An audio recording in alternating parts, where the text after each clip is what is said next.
Yo soy Regina Freiman y me da muchísimo gusto estar con ustedes en nuestra reunión nacional de profesores para hablar sobre una maravillosa técnica didáctica que es el storytelling. Como ven, se encuentran aquí en mi, digamos, mi laboratorio de contar. Esta es mi versión en Lego. Esta es Regina Freiman. Estos son mis mini libros, mis libros. Todo esto está lleno de juegos y juguetes.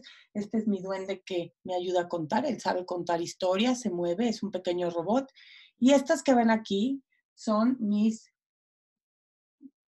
pócimas mágicas. Esta es la personificación, por eso está personificada. Esta, desde luego, es la falacia, porque habla de las mentiras que decimos todos los días. Tengo metáforas, símil, tengo una pócima mágica por cada una de los recursos poéticos o literarios, como quieran llamarle. Bienvenidos, vamos a hablar de cómo reinventarnos como profesores, así que les comparto mi pantalla.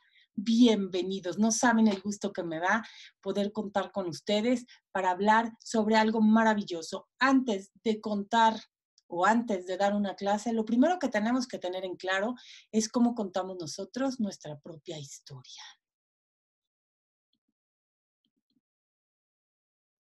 Bueno, comencemos desde el principio. Vamos a poner esto para presentarlo. Y empezamos. El storytelling como fundamento del profesor digital. Es muy importante tomar en cuenta cómo ha cambiado nuestra vida en estos momentos. Y para ello quiero comentar brevemente un libro que creo que es fundamental su lectura en este momento que estamos viviendo. Y es el libro de Sandro Baricó que se llama The Game. En él nos explica la historia de cómo los hombres fuimos haciendo una copia de nuestro mundo en esto que llamamos ciberespacio, en el mundo virtual.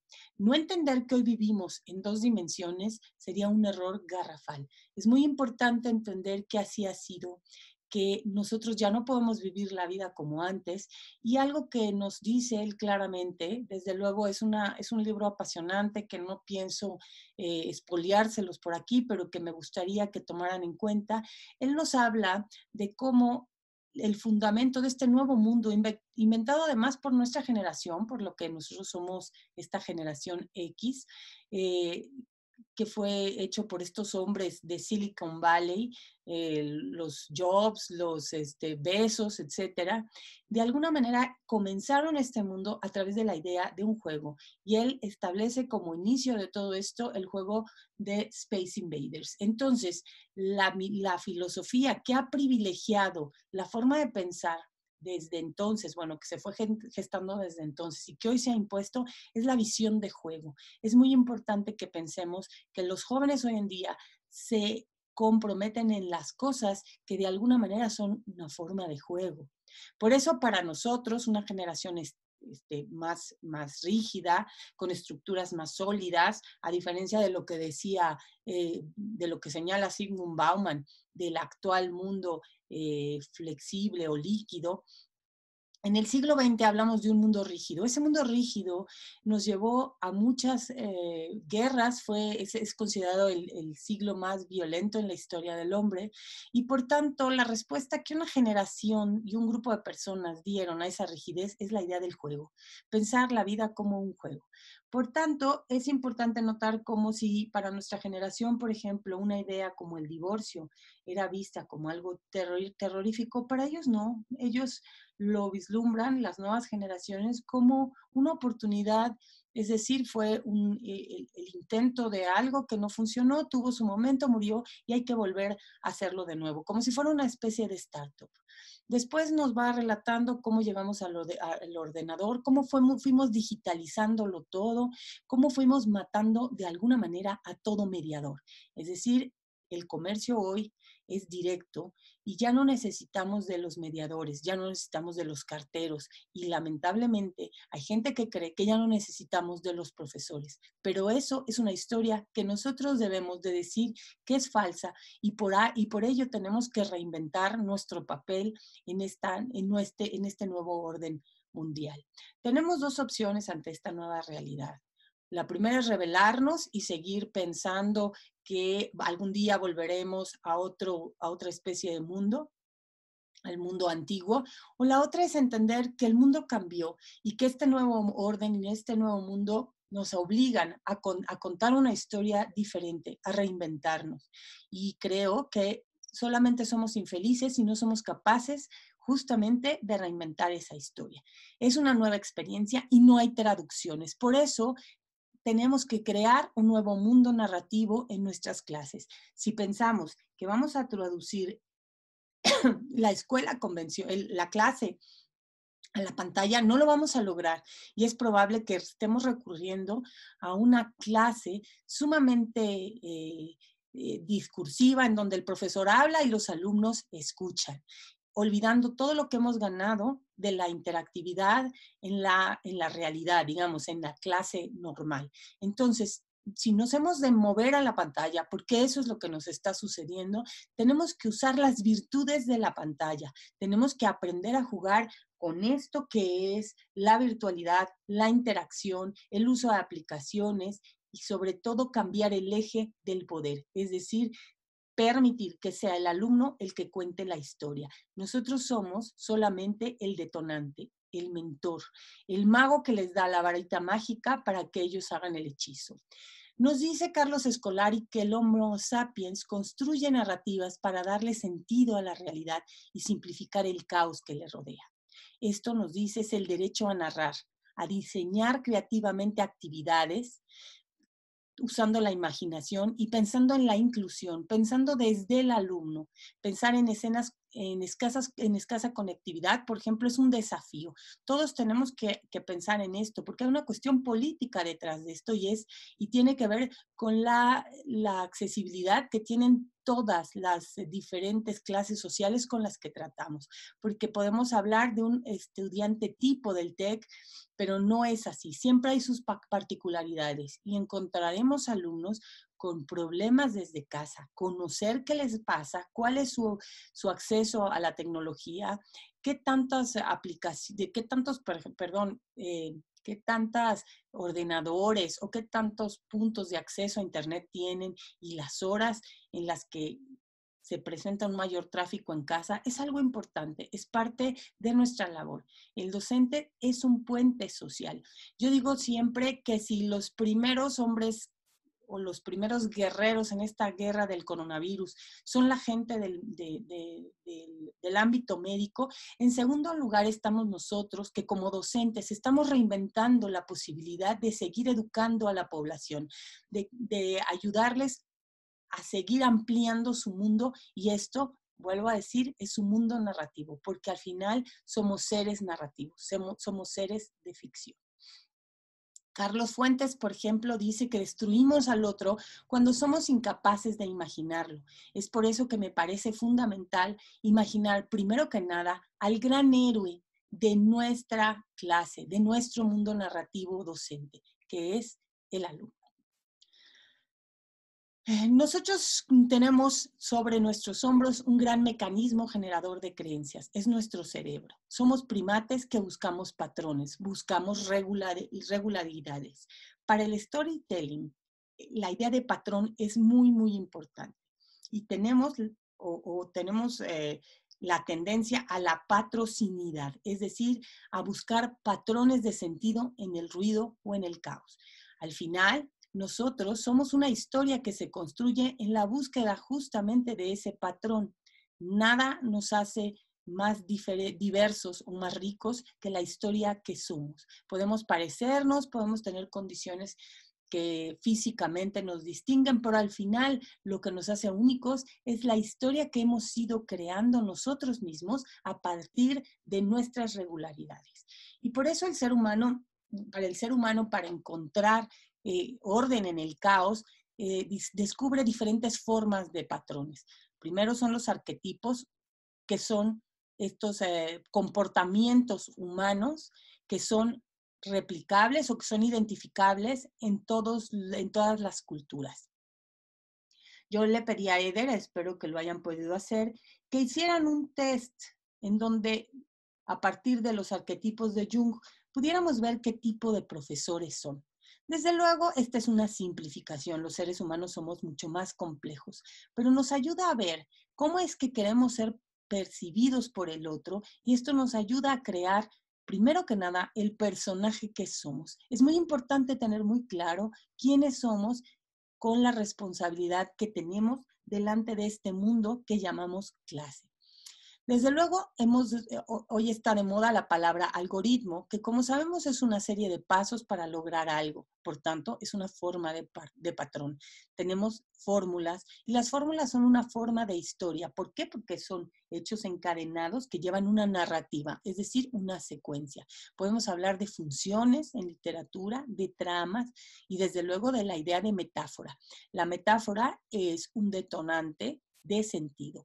Es la condensación de un significado que es más allá o que rebasa lo que dice aparentemente. Cuando yo te digo, tus ojos son mi esperanza, te estoy diciendo mucho más que lo que las palabras dicen. Todas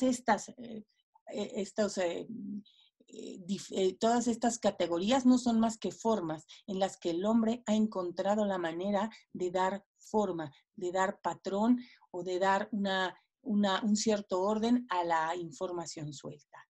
Daniel Kahneman, en su libro Thinking Fast and Slow, que es verdaderamente una joya y que si no lo han leído se los recomiendo, habla de dos formas de pensamiento, de dos sistemas, del sistema 1, que es instintivo, que es rápido, y del sistema lento, que es complejo, que tiene que ver con el pensamiento crítico, analítico, que es más deliberativo. El primero es emocional, el segundo es más racional. ¿Por qué digo esto? Porque esto es muy importante para reinventarnos, para entender qué es lo que hace cortocircuito a la hora que tratamos de inventar nuestra propia historia, de articularla. No es de que la inventemos, pues, sino que vayamos percibiendo en nuestra vida el hacia dónde vamos, esto que llamamos sentido, que tiene que ver con la dirección y con la sensación que tenemos de quién somos. Por tanto, podemos traducir estos dos sistemas en el yo experiencial, el que vive el presente, y el yo que recuerda. Estos dos yos, se darán cuenta, nos habitan. El experiencial puede estar ahorita en casa, viviendo un momento muy agradable con la familia, disfrutando de los hijos y a lo mejor viviendo cosas que habitualmente no puede porque al estar fuera no tenemos que vivir trayectos largos, llegamos a casa cansados, etcétera. No sé exactamente qué realidad estamos viviendo cada uno de nosotros, pero hay muchas cosas que el yo experiencial probablemente esté disfrutando, probablemente no. Ese yo experiencial solo vive el presente, solo siente lo que le está pasando en el momento en el que está aterrizado. De alguna manera es el más real porque es el yo que está fluyendo entre los días. Sin embargo, tenemos el yo que recuerda. El yo que recuerda es el yo que también puede apostarle al futuro. Es un yo predictivo y es un yo que recupera el pasado. Este se angustia con muchísima facilidad.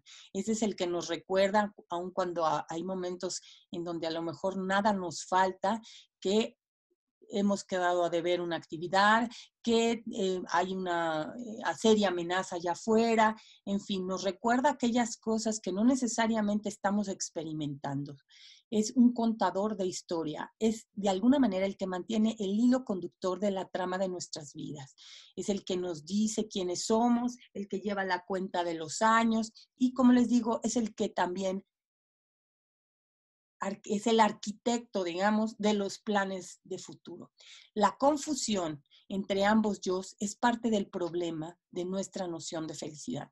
¿Por qué? Porque el yo presencial puede estar sintiéndose muy bien y el yo que recuerda o este yo que proyecta o el yo narrador puede estar deseando una cantidad de cosas que no puede obtener, puede estar clavado en un proceso que no ha podido cerrar.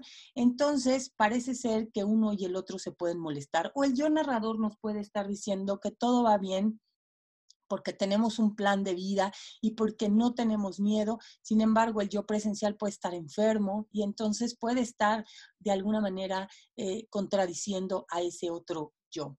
Entonces, estos dos personajes son los que nos habitan y los que todos los días hacen que nos estemos debatiendo en el en nuestra propia ansiedad, en nuestro propio deseo. Así pues, si ahora el objetivo es reformularnos como profesores, tendremos que estar muy, muy al tanto de lo que estamos viviendo cuando estamos ante la pantalla con nuestros alumnos. Tendríamos que dejar, por ejemplo, de ser rebeldes en contra del antes y el ahora. Pues finalmente vivimos una situación que nadie podemos controlar y que en la medida en que más nos rebelemos en contra de ella, estaremos más infelices, porque uno tiene que aprender a ser feliz con lo que tiene, con lo que hay, es decir, es aprender a contar la historia con los elementos que tenemos aquí y ahora. De otra manera, viviremos siempre en la zozobra, en el anhelo, en la ansiedad. Si perdieras la memoria, este es un ejercicio mental que por motivos de tiempo se los dejo de tarea, y no quedara un solo recuerdo en tu viaje, un noviazgo, cualquier experiencia, ¿volverías a vivir? Este ejercicio nos pone a pensar lo importante que pueden ser los recuerdos en nuestras vidas. Entonces, cada uno de nosotros tendrá una respuesta única y específica a este problema. O, pensándolo de otra manera, ¿cuál sería la experiencia si solo hubiera una que pudiera salvar para siempre? Solo un recuerdo. ¿Cuál sería ese recuerdo? Es importante pensar, y Kahneman nos lo señala en su libro, en la idea de framing o enfoque. Los seres humanos formamos expectativas con base en una historia o modelo idealizado. Juzgamos, es decir, juzgando estas expectativas en función de la importancia de la historia idealizada. Por ejemplo, si yo me echo a la idea de que voy a ser, no sé, presidente de la República, si esto no llega, probablemente voy a ser muy infeliz. Si yo me echo a la idea de que si no tengo el coche de tal marca no voy a ser feliz, entonces definitivamente no lo voy a hacer. Entonces uno tiene que saber claramente cuál es el enfoque que uno le está dando a las cosas. ¿Qué hay detrás de un coche? ¿Realmente quiero el coche o lo que busco con ese objeto, digámosle, mágico, es pensar que así voy a obtener el cariño y la aceptación de la gente? Hoy la situación nos está obligando a pensar en ese framing, a volver a enfocar la realidad desde distintos ámbitos. Por ejemplo, el otro día hablaba con una amiga que se dedica a los eventos. Su vida cambió. Ya no puede hacer eventos de 300, 800 personas, por lo menos no ahora. Entonces, la oferta de negocio que ella tiene que dar o en la que tiene que repensar es en pequeñas reuniones, reuniones por Zoom o reuniones pequeñas en donde no haya posibilidades de contagio. Y entonces uno se pone a pensar si realmente cuando uno hace una fiesta de 300 o 400 gentes, está realmente uno pendiente de todas esas personas. ¿Con cuántas realmente interactuamos? Probablemente este enfoque nos hará revalorar con cuánta gente realmente contamos. ¿Quiénes son los personajes reales y habituales en nuestra historia? Narrativamente estos patrones tienen muchos nombres y en esta ocasión no los vamos a ver todos. En el taller que daré mañana estaré más centrada justamente en la parte de los arquetipos. Hoy me importa que quede claro que todos los seres humanos somos capaces de reinventarnos, de reencontrarnos y cambiar a partir de la situación. Y a esta gran posibilidad es a la que llamamos resiliencia. La resiliencia no es más que una cualidad del storytelling para podernos contar la mejor de las historias a partir de la adversidad. En términos literarios o narrativos, podemos pensar que los pioneros en la búsqueda de patrones arquetípicos de personajes está, por ejemplo, Carl Jung con sus 12 arquetipos. Están las fantasías de Melanie Klein, están las funciones de Vladimir Prop, que lo que hace es buscar algunas regularidades en los cuentos de hadas como algunos probablemente saben. Y entonces compone todos los cuentos de hadas conocidos en unas funciones que tienden a repetirse de uno a otro. Las fantasías de Melanie Klein tienen que ver con formas del comportamiento de personajes que tienen alguna anomalía mental. Ronald B. Tobias descubre 20 tramas maestras, es decir, 20 tramas que están en toda la literatura, la narrativa en general, el cine, etcétera, en las que podríamos simplificar o aglutinar todas las historias que alguna vez hemos contado. Christopher Brooker hace lo mismo, pero él llega a 7 tramas básicas.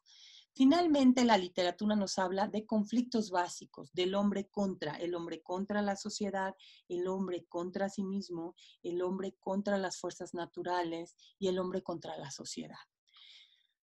Hablamos también de estructuras. ¿Qué son las estructuras? Son patrones de cómo orquestar o cómo acomodar las historias. Y podemos hablar, y de eso hablaremos o hablaré en el webinar de mañana, existen también estructuras identificables. Podemos comenzar una historia desde su principio de manera lineal o podemos comenzarla desde a la mitad o podemos hacer una historia con una estructura circular o la podemos hacer con una estructura abierta. Las estructuras nos hablan de moldes en donde vertimos esa información. Yo puedo contar el cuento de Cenicienta con una estructura lineal o puedo contarlo in media res, es decir, puedo comenzar a partir del baile y de ahí empezar a contar. O puedo hacer de la historia de Cenicienta una estructura circular, donde comienzo y termino en el mismo punto. Una Cenicienta que se está probando la zapatilla y en eso empieza a recordar hasta regresar al mismo punto. También los géneros literarios o los géneros narrativos o los géneros del cine o de la serie de televisión nos hablan también de patrones reconocibles. Buscamos, generalmente tenemos predilección por ciertos géneros sobre otros. Por ejemplo, a mí me encantan las series o películas policíacas o las que tienen que ver con asesinos seriales. ¿Por qué? No lo sé. Seguramente será una forma de catarsis. Pero cada quien tenemos predilección por una forma de estructura o de patrón diferente. Una cosa importantísima para la creación de historias tiene que ver con la idea de viralidad y contagio. Hoy estamos muy abiertos a entender qué es esto, ¿no? Los virus se propagan de manera fácilmente de un organismo a otro. Hace muchos años, este hombre, Richard Dawkins, hablaba de equiparar los genes con los memes, que son estas ideas que son replicables en el ser humano. ¿Qué hace que una narrativa se propague más que otra? Entonces Dawkins habla de cómo las modas, cómo la idea de, por ejemplo, de Dios o ciertas ideas han sido muy replicables o muy queridas por el hombre y han tenido una larga vida. Entonces hablamos del meme que después se ha vuelto en estos imágenes cibernéticas que compartimos y que tienen que ver muchas veces con un comentario político o con un comentario del tema de agenda del momento que estamos viviendo. Eso es en lo que se ha convertido esta idea de meme, pero el meme es mucho más complejo que eso. Es una idea que tiene una virilidad tan grande que se contagia, ¿no?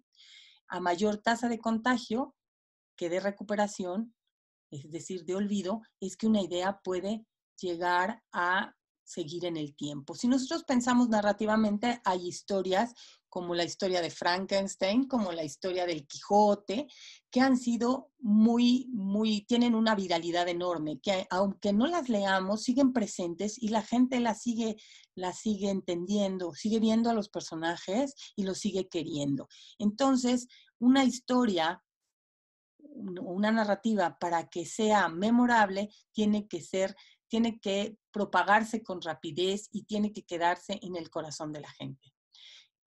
Para ello, se debe conectar muy bien y fácil con otras narrativas. Esto es muy importante. Una narrativa que se puede conectar con otras, que se puede expandir, hace de esa narrativa que tenga una vida más larga. Gustave Le Bon nos dice las ideas, los sentimientos, las emociones y las creencias poseen en las multitudes un poder de contagio tan intenso como el de los microbios. Por eso es que las historias que contamos, que tienen mayor fuerza, son aquellas que están basadas en la emocionalidad. Somos seres finalmente emocionales. ¿En qué consisten esas narrativas contagiosas?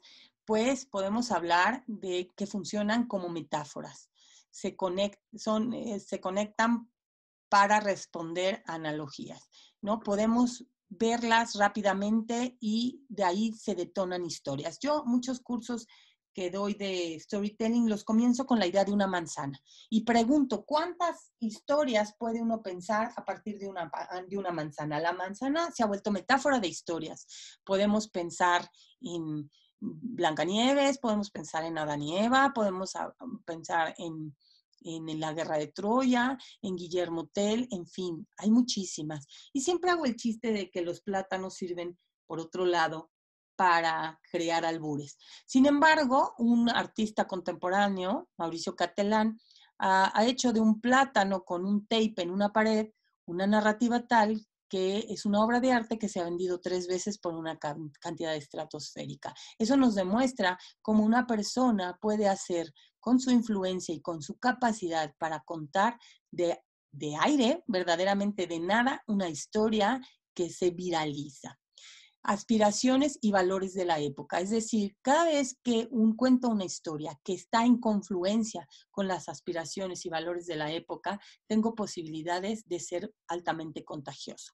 Por ejemplo, pensemos en la idea de la ecología. Hoy todo lo que se presuma limpio, que hable del amor a la tierra, tiene alto valor de contagio porque está hoy de moda y es un valor que hoy defendemos. Defendemos también la idea de inclusión, así que todas estas historias que nos hablan de personas que están luchando por tener igualdad, ya sea por una cuestión de género o por una cuestión de su origen y su aspecto, tienen una alta virilidad, no virilidad, sino viralidad. También las historias que tienen interés humano, que hablan del autoconcepto, que nos hacen ver como heroicos, que nos hacen ver como mejores, que nos hacen o nos reconectan entre yo y el otro. De alguna manera buscamos personajes aspiracionales, aquellos que podemos seguir. La idea de nosotros contra ellos, las teorías conspiratorias, la idea de la venganza son altamente rentables. Uno tiene que manejarlas con cuidado, pero de alguna manera tenemos, y lo estamos viviendo hoy, esta idea de chairos contra fifís, esta idea de mexicanos contra norteamericanos, de las Chivas contra el América, son altamente contagiosas, ¿no? Entonces, tenemos que tener cuidado con ellas, pero realmente son muy contagiosas. La venganza es un tema que nos encanta. Ahí está El Conde de Montecristo o Prison Break, todas esas historias que hablan de un hombre que ha sufrido una injusticia y que de alguna manera logra reponerse, incluso vengarse. Los medios de comunicación son grandes promotores que nos ayudan a reducir el olvido. Es por eso que yo digo que el profesor contemporáneo es un influencer y debe de tener no solo redes, sino debería de tener un canal de YouTube donde hace videos que puedan ser explicativos, que pueden ser videos para retomar la lección, para hacer una especie de sinopsis, como si fuera una serie de televisión y que dijera, en el módulo anterior vimos tal cosa, etc. Asociadas a símbolos o rituales.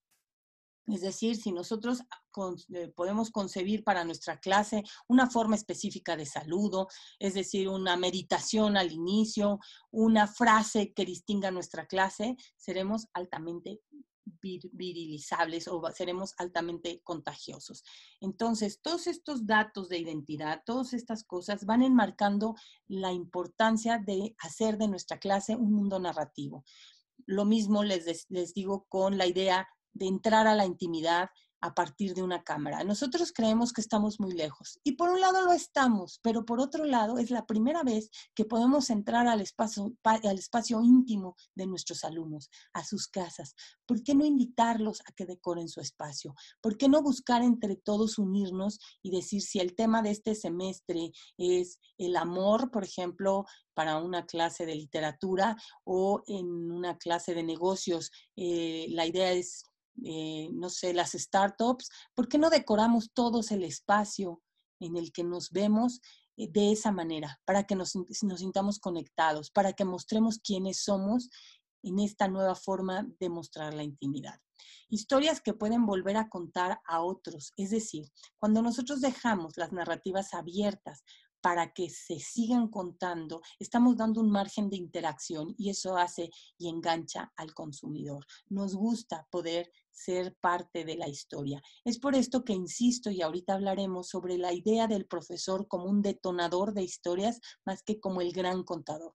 Tal vez contamos como si fuera el dominó con la primera pieza y las demás tendría que ponerlas el alumno. Miedo y experiencias pasadas. Todo lo que tenga que ver con cuestiones de miedo, con nostalgia, son altamente contagiosas. Desde luego, siempre nos gustan las historias que tienen un arco dramático y un sistema de recompensas. Por ello, es importante incluir en nuestro storytelling una especie de ludificación. ¿De qué manera cada día les voy a dar, cada vez que tengan un logro, les voy a dar una especie de reconocimiento, que no tienen que ser puntos, simplemente sería una especie de badge, un pasar al nivel que sigue, un reconocimiento incluso verbal? En fin, ¿cómo planteo yo el hecho de decirle a mi alumno que yo lo encuentro en un paso A, pero cuando termine mi clase habrá superado y llegado al otro lado del puente? Como si nuestra clase fuera una especie de puente que hace que crucen un río, el río de las dificultades, el río del desconocimiento. Otra forma es plantear una historia de sí, entonces, una historia hipotética. ¿Qué tal que en esta clase todos estamos tratando de encontrar una forma de utopía? ¿Qué pasaría si hiciéramos esto y entonces lograríamos esto otro? Por otro lado, puede ser lo contrario. ¿Qué tal que imaginemos una situación terrible para entonces ver cuáles son sus consecuencias? Entonces, la posibilidad de jugar con qué pasaría si es altamente contagiosa. Y desde luego el centro de toda narrativa es una emoción. ¿Cuál es la emoción que yo quiero contagiar en mis alumnos? Eso lo tengo que tener claro desde el día 1 en que yo me siento frente a una pantalla o en la que yo me paro en un escenario de clase. Lo familiar es importante, hablar de narrativas familiares, de cosas que ellos conocen. Eso nos pone en la tarea de averiguar qué les gusta, qué están viendo en televisión, qué música escuchan, saber de ellos. Voy a saltarme, bueno, esta narrativa me gustó muchísimo, la encontré en internet, es una especie de meme que se viralizó, perdón, y que dice: un día sin preverlo sufrimos un naufragio, el barco se nos hundió y miles de personas murieron ahogadas. Por suerte, la mayoría llegamos a botes, a tablas, a chalecos salvavidas. Jamás pensamos vivir en la película Titanic, pero ahí estábamos. Pasábamos días bajo el sol, en la intemperie, en angustiante aislamiento, sin víveres, agua. Hicimos lo que el náufrago de García Márquez y comimos tiburones adentelladas y nos bebimos el agua de nuestras propias lágrimas. Cuando los botes se encontraban en el mar, nos lanzábamos cuerdas y uníamos nuestros destinos. Así nos juntamos muchos. En el día compartíamos tiempo y palabras. En la noche alternábamos la vigilia con los aplausos. Pronto construimos relatos de futuros deseables. Nos ayudaron con el aburrimiento y nos dieron una fe que abrazamos como auténtica. Por unas semanas fuimos una tribu que compartía valores, identidad, origen y destino. Descubrimos que literalmente la vida son 4 días y que lo mejor que tenemos en nuestra relación con los demás. Sin miedo ni lujos, lo que más valor tenía era lo que nos narrábamos en medio del vacío de la noche oceánica. Al final, llegó el día en que el convoy de botes y tablas arribó a una isla virgen, nueva e inexplorada, pero preparada para acogernos. Estábamos salvados. Probablemente todavía nosotros no estamos salvados, pero nos ha salvado nuestra forma de unirnos, de contarnos a través de estas pantallas que muchos a veces nos sentimos cansados de ella, pero que de alguna manera nos ha permitido reunirnos con gente que hace muchos años no veíamos y que nos permite seguir estar aquí activos y vigentes. El alumno tiene que crear y tú detonas. Es importante cambiar el eje de producción, desplazar el poder. ¿Por qué nos cansamos tanto cuando estamos en Zoom? Pues porque no estamos permitiendo que sea el alumno el que cuente. Cada quien elige su protagonismo y desde dónde le entra el texto. Es decir, nosotros tenemos unos temas que aprender. ¿Por qué no ponerlos en consideración con el alumno y decirle que se apropie del que más le guste, del que más le interese? Y entonces él desarrolle y él sea el que dé ese material, el que lo baje para todos nosotros, el que haga de él una experiencia y una historia. Eso nos posiciona en el lugar del personaje del mentor, no del protagonista. El gran héroe es nuestro alumno. Y por ello es que me importa retomar el arquetipo del mentor y el camino del héroe, que muchos conocen y que saben que es de por sí un arquetipo, pero un camino arquetípico. Este camino arquetípico que es el descubrimiento o la invención del antropólogo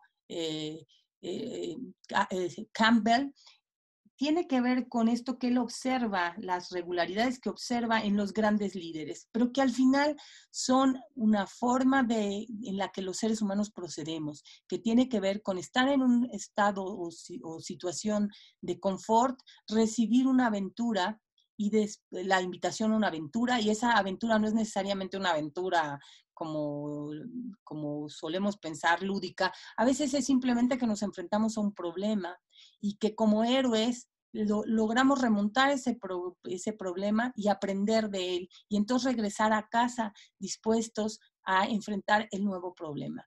Esta estructura descubierta por Joseph Campbell nos habla justamente del camino que recorremos todos los días para ser heroicos. Y yo lo he adaptado para que se llame el camino del mentor. ¿Cuál sería nuestra forma de adaptar de manera sintética este camino de Joseph Campbell a la vida de un profesor que intenta ser mentor? Tenemos un mundo conocido, hay una llamada a la aventura. Esa llamada a la aventura es la aventura de ser profesores. En este momento es la aventura de iniciar nuestra vida docente dentro de Zoom. Tenemos miedo a este terrible nuevo medio que se presenta como desconocido, que además de pronto tiene fallas técnicas. Encontramos un mentor, que puede ser el body, un buen body, puede ser nuestra gente del CDIE, puede ser cualquier persona que nos ayude a entender este nuevo mundo al que vamos a adentrarnos. Tenemos decisiones y acciones, las tomamos y vamos adelante. Tomamos el reto y encontramos una tribu, es decir, vamos a encontrar a muchos profesores como nosotros, que hoy estamos reunidos en esta reunión nacional de profesores, compartiendo justamente nuestros éxitos, nuestros fracasos, nuestras desilusiones, para aprender de ellas. Este es el mundo desconocido. Todos, sin ninguna excepción, hemos estado sumidos en el abismo de no saber qué hacer cuando una clase se nos cae, cuando no sabemos exactamente cómo apachurrarle al Zoom para crear rooms o para prestarles la pantalla o para cederles el protagonismo en el board. En fin, nos hemos encontrado con muchos problemas y probablemente uno de ellos ha sido el más grave de todos, uno que nos hizo sentir que de plano queríamos tirar la toalla, que ya estábamos hartos. Sin embargo, aprendimos nuevas lecciones, logramos salir adelante y construimos con eso un nuevo entendimiento. Después, al salir o al regresar al mundo conocido, una vez que estamos en control y que hemos recuperado esa facilidad, esa maravilla que hemos descubierto de nuestras capacidades como docentes, entonces comparto lo aprendido con otro mentor, con otro amigo, con otro colaborador. Le doy mis trucos, le platico sobre las aplicaciones que encontré, le digo cómo es que logré conectarme con mis alumnos. Y entonces me siento nuevamente como un profesor que es siempre un vínculo entre lo conocido y lo desconocido y lo conocido. ¿Cómo es que me invento como profesor? Porque antes de empezar la clase, y esto no tiene que ver con que yo vaya a contar mi historia en clase, tengo que contar mi propia historia. ¿Cómo cómo me veo hoy que soy el profesor que ha tenido que elaborar clases a partir de Zoom? Empiezo con una palabra. La palabra tiene que hablar sobre el sentimiento que quiero propagar, por el que quiero ser identificado. De esa palabra surge una frase y de esa frase se logra un párrafo. Este es un ejercicio que podrían ustedes realizar. ¿Cuál es la palabra que los define como profesores? ¿Cuál es la frase de batalla? ¿Cuál es el párrafo con el que se presentarían como este profesor único, mentor, que apoya a sus alumnos para salir adelante ante esta crisis? Recuerden, como lo hemos dicho en otros talleres, que es importante pensar que el ser humano basa una narrativa en 4 básicos deseos específicos: en ganar algo, en detener algo a lo que le teme, en escapar de algo que lo tiene aprisionado, o en recuperar algo que ha perdido. Piénsenlo, ¿en qué momento de su vida se encuentran ahorita? ¿Qué han ganado? ¿Qué han podido detener o qué les gustaría detener? ¿De qué quieren escapar? ¿Qué les gustaría recuperar? Nos dice Neil deGrasse Tyson, que es este magnífico él es astrónomo, pero además es un excelente storytelling, un difundidor de las ciencias como tan grande como Carl Sagan, que nos dice esta frase que me encanta: The people who doesn't ask questions remain clueless throughout their lives. Las personas que no preguntan permanecen toda su vida ignorantes. Entonces, lo más importante que tenemos hoy en día es que dudar y preguntarnos hacia dónde vamos, qué vamos a hacer después y cómo vamos a hacerlo. Para contar nuestra historia es importante darle un título. Después, qué hechos quiero informar sobre mí, por qué me ha ocurrido lo que me ocurrió, quién o quiénes están involucrados. Esta es la pirámide invertida de la prensa, pero es una buena forma para detonar mi propia historia, para preguntarme cuándo, cómo, dónde ocurrió mi cambio o por qué, y después todos los detalles adicionales. Insisto, la historia no es tanto para que la cuente yo a mi alumno, sino para que me vea en esta nueva situación y me cuente el nuevo personaje que soy. ¿Cuál es tu camino como mentor? Piénsalo. ¿Cuál ha sido ese camino tuyo en este tiempo de pandemia? El ejercicio sería escribir brevemente tus sensaciones durante este confinamiento. Piensa cómo fuiste, cómo eres y cómo quieres ser. Mírate en el espejo de la realidad y reconoce tus fortalezas y debilidades. Haz acopio de los talentos que posees, de tu situación inicial, tu imagen actual, y vislumbra la posibilidad de cambio en un marco realista. ¿Cuál es el profesor en el que te quieres convertir ante esta nueva normalidad? Y aquí les invito a conocer esta página que se llama Imagine Forest. Es una página exclusivamente de storytelling. Es como muy fantástica, es quizá un poco más infantil, pero a mí me tiene muy contenta porque tiene muchos recursos que se pueden adaptar a narrar historias. Y pues la idea sería que a lo mejor entraran y este ejercicio que los he invitado a hacer durante todo este webinar pudieran vertirlo en esta página donde yo ya creé una clase con este número y ustedes pueden ahí escribir una pequeña narrativa de lo que quieran. La limitante de esta página es que es en inglés, el texto tiene que estar en inglés. Desde luego no es obligatorio, es solamente una invitación, es una forma de que visiten esta herramienta y se den cuenta de la cantidad de cosas que hay aquí para contar historias. Tenemos un generador de títulos aleatorio, hay una generación se pueden generar personajes a través del azar, hay espacios para hacer retos de pequeñas historias. En fin, es una página muy bonita que, aunque está enfocada para contadores primarios, es decir, es de primaria y secundaria, puede darnos muchas ideas de lo que podemos hacer en cursos universitarios. Y este es un ejemplo que me gusta muchísimo, es de una serie de televisión que se llama, me parece que se llama Pandemia, ya no me acuerdo, pero es uno de los personajes, no, se llama Peste, la serie de televisión es de televisión española, y me gustaría que la viéramos juntos. En ella, este personaje que es que pertenece a la historia, se ha salido de ella, se ha expandido hacia un canal de YouTube y nos enseña cosas acerca del barroco. Esto es algo que podríamos hacer como profesores o ayudar a que nuestros alumnos lo hicieran.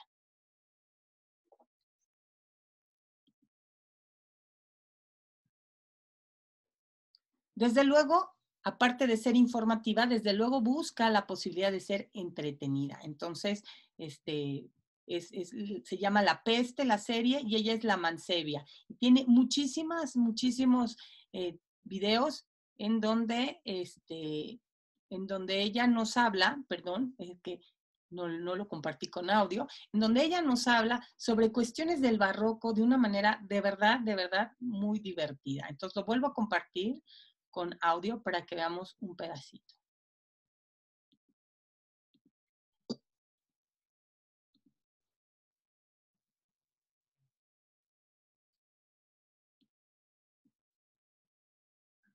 Mucha fiesta, mucha procesión, muchos motetes.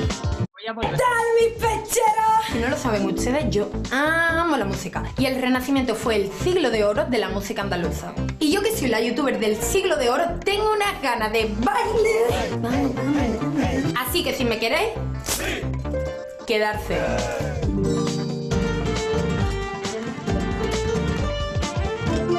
Y en Sevilla había mucho oro y muchas iglesias. Y la música era de noble y religiosa. Mucha fiesta, mucha procesión, muchos motetes. Oh, mi amor. Y mucha calle, mucho baile, y mucha zarabanda. Y coplillas y refranes. Proverbios. Y cantancillos. Y negro tocando los timbales en las costanillas. Bueno, no vamos a seguir. Aquí van a encontrar que la mancebia tiene muchísimas otras cápsulas en donde nos educa sobre el siglo de oro. ¿Qué era el siglo de oro? ¿Qué pasaba en el siglo de oro? Creo que es una excelente posibilidad para reinventarnos como estos profesores influencers o para invitar a nuestros alumnos a que ellos lo sean. Quiero terminar con mi presentación, así que voy a irme a la siguiente diapositiva para decirles que nos tenemos que reinventar. Hemos visto en este tiempo cómo series de televisión han cambiado su táctica y ya no es de home, sino de home office. Cómo ha habido gente que con el chiste que se viralizó del papel de baño ha hecho pasteles. Cómo el arte ha jugado y los museos con la posibilidad de que los usuarios sean interactivos y recreen una obra de arte. Esto ha sido verdaderamente magnífico. En Argentina, por ejemplo, se hicieron estos conejitos con tapaboca. Entonces, creo que es muy importante que más que rebelarnos en contra de la situación, hagamos de esta situación una nueva narrativa. Es el experimento social más grande que seguramente nos va a tocar vivir. Entonces, demostremos que somos gente resiliente, que somos capaces de reinventarnos y contar la mejor de las historias. Esta soy yo, soy Regina Freiman y estoy en diferentes medios. Estoy aquí para ustedes. Cualquier cosa, por favor, escríbanme y por favor piensen que en aquella frase que para mí es muy conmovedora, que se encontró en algún gueto en Varsovia durante la Segunda Guerra Mundial. Y que decía así: todas las noches sueño una mejor historia para poder sobrevivir. Creo que todos nosotros estamos obligados no solamente a contar la mejor de las historias, sino a ayudarle a nuestros alumnos a contar la mejor versión de ellos mismos y juntos ser por primera vez esa gran neurona de un cerebro colectivo que tenemos que repensar el futuro en términos de una historia mucho mejor. Muchísimas gracias.